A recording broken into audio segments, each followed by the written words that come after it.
These two photos are actually 7 years apart. This is me around 2019. And this is me now at 50. So my inbox is full of people convinced that I've had surgery. I haven't. I haven't had a nose job. I haven't had a facelift. Nothing has been done to my body. And here's what really counts. I did all of this on a teacher's salary while in the middle of a divorce, fighting for every dime I had. No, I did not have the money for fancy surgeries or fancy med spa treatments. And today I'm gonna hand you every single thing I did and how it helped. Let's get into it. So quick heads up, this is a master list. Think of it as your roadmap. I've got full deep dive videos on almost every single one of these categories that I'm about to share with you, and I'll wave you towards them as we go along. I'll put them all in the description box under each step so that you can quickly find that video, go to it, watch it, and repeat or replicate what I'm doing. Save this video because you're gonna love it. Step one, that was fitness and diet. So I got my fitness and diet under control. Now, I'm not saying that you have to lose weight in order to glow up, so to speak, but I was about 60 pounds overweight, and my goal was to get that 60 pounds off so that I could get to a normal BMI weight. I'm not a fitness channel, and I'm not gonna sell you a magic diet or a magic pill that's gonna help you lose a bunch of weight. Pick a diet or a routine that fits and stick to it. Beyond that, basically what I did was I focused on nutrient-dense whole foods,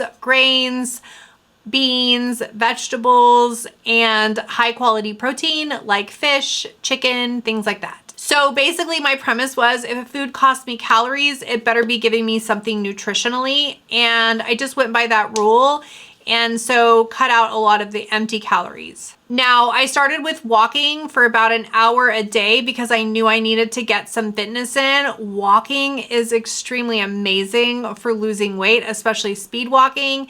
And then as the weight came off, I turned that into 30 minutes of walking with 30 minutes of dance. So I upped it a little bit. And about a year ago, I added in some weights because cardio just doesn't cut it. As you get close to 50, you really need some weights in order to get the scale moving again. The cardio wasn't really making any weight come off as I got closer to 50. So when you're thinking about perimenopause, menopause, and postmenopause, the answer to your fitness goals are going to be a little bit different. I have a video where I talk about how I fixed my broken metabolism, eating smaller meals, trying to eat nutrient-dense foods, but I cut out all the weight without cutting out any of my favorite foods. I still ate pasta, I still ate pizza, I still ate burgers. I just ate them differently than I did before. So my full weight loss video and all the tricks that I employed are going to be down in the description box for you to check out. A little transparency, I actually put on 15 pounds again after having a back injury and then having a hysterectomy just a few weeks ago. So, you know, I'm right there with you and I need to start again. But if you check out my full video, it gives you all the tips and tricks on how to get your fitness and diet kind of under control and how to lose weight naturally without, you know, stressing too much about it. Okay, step number 2, I use skincare treatments. When I started, I had a lot going on. I had etched in 11s. My nasolabial folds were really pronounced. I had a lot more jaw laxity, right? I'm getting a little bit more right now because I haven't been doing the things I need to be doing. But I had hooded eyes. I had acne scars on this side.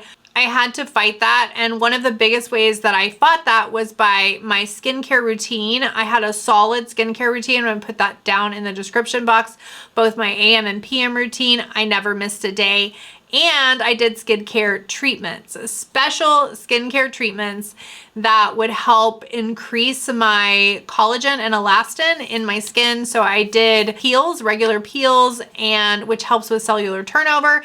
And I did microneedling treatments. My skincare routine shows everything that I do. I'm really into science-backed products, but I don't believe in, you know, the expensive skincare products are gonna be the only thing you can do, right? I was able to do this on a budget. So the skincare products I use are really not that expensive at all. They're really budget-friendly products, just done in a way that you're using all of what's known in science to help tighten the skin and help make it look more youthful, help shrink pores, all of that. You're doing that in one single routine every single morning, every single night, and it really does matter.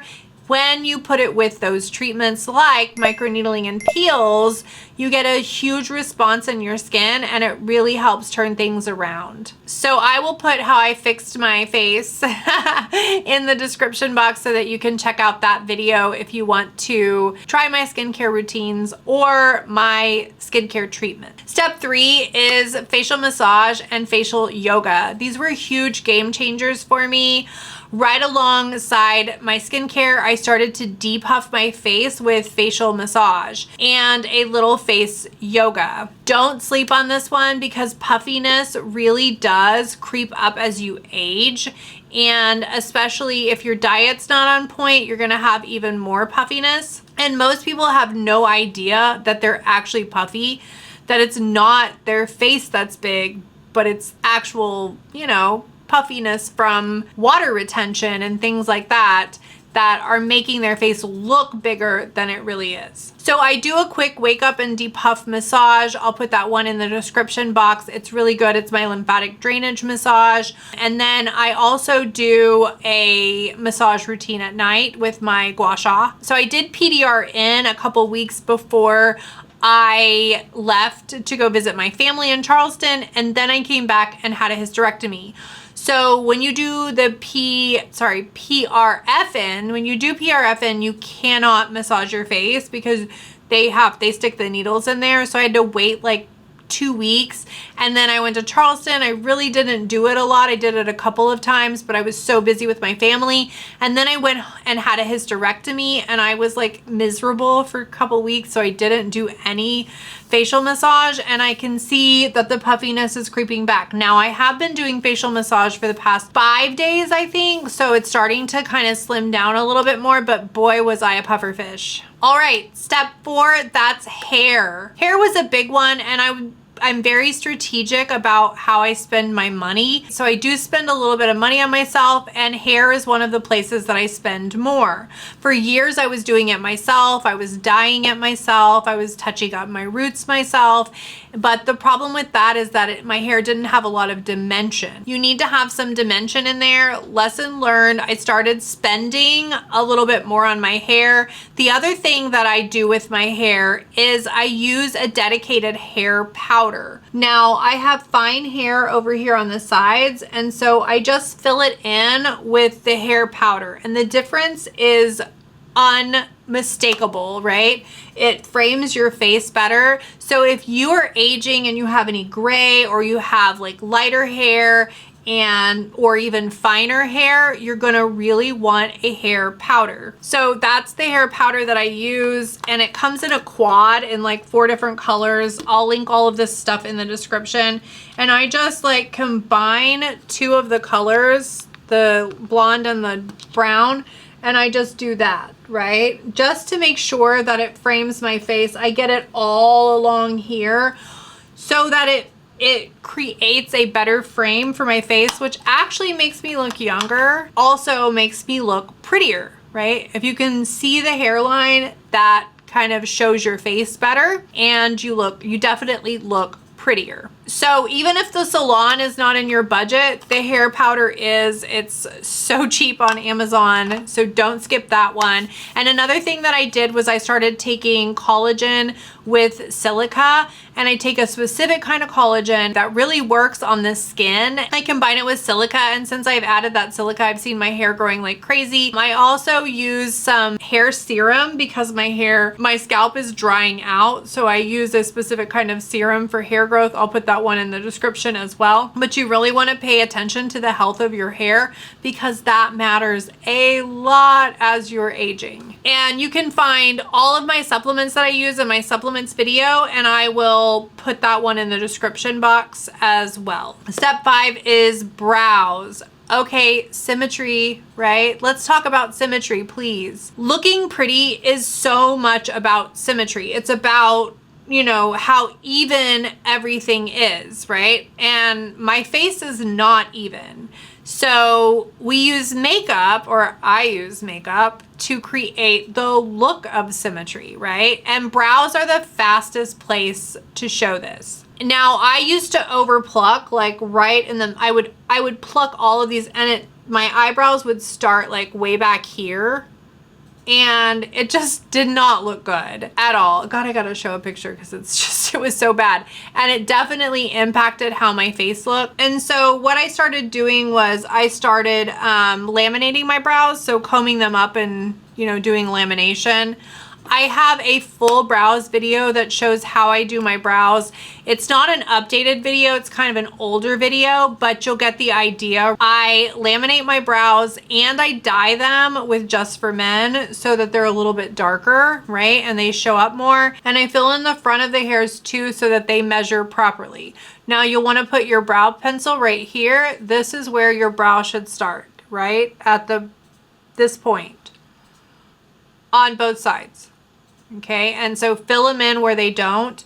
Then you're gonna wanna put your pencil to your nose and then go directly across the eyeball. That's where your arch should be, okay?